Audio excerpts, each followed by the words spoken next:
শুরু হচ্ছে বুদ্ধিমান চড়ুই পাখি। একদিন একটি বড় গাছের ডালে একটি চড়ুই পাখি বাস করত। সেই গাছের নিচে থাকত একটি শক্তিশালী কিন্তু অলস বাঘ। বাঘটি সারা দিন ঘুমাত আর খাওয়ার সময় হলে যাকেই সামনে পেত তাকে ধরে ফেলত।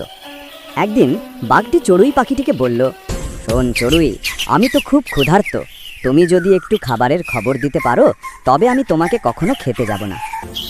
চড়ুই পাখি মাথা নেড়ে বলল, আচ্ছা, আমি দেখি। পরের দিন চড়ুই পাখি দেখল নদীর ধারে একটি হরিণ পানি পান করছে। সে কথা বাঘকে জানালো।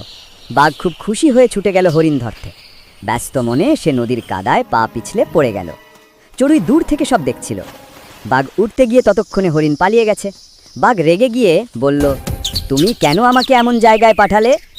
চড়ুই শান্তভাবে বলল, তুমি সবসময় সহজ পথে খুঁজতে চাও, পরিশ্রম ছাড়া কিছু পাওয়া যায় না।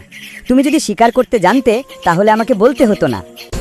বাঘ কিছুক্ষণ চুপ রইল, তারপর বলল, তুমি ঠিক বলেছ, আজ থেকে আমি নিজেই নিজের খাবার খুঁজব। ধীরে ধীরে বাঘ শিকার করা শিখল আর চড়ুই পাখি সেই গাছেই সুখে শান্তিতে বাস করতে লাগলো।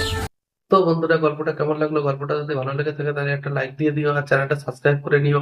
আর দেখা হচ্ছে পরবর্তী ভিডিওতে। ততক্ষণে তোমরা অনেক ভালো থেকো। Good bye.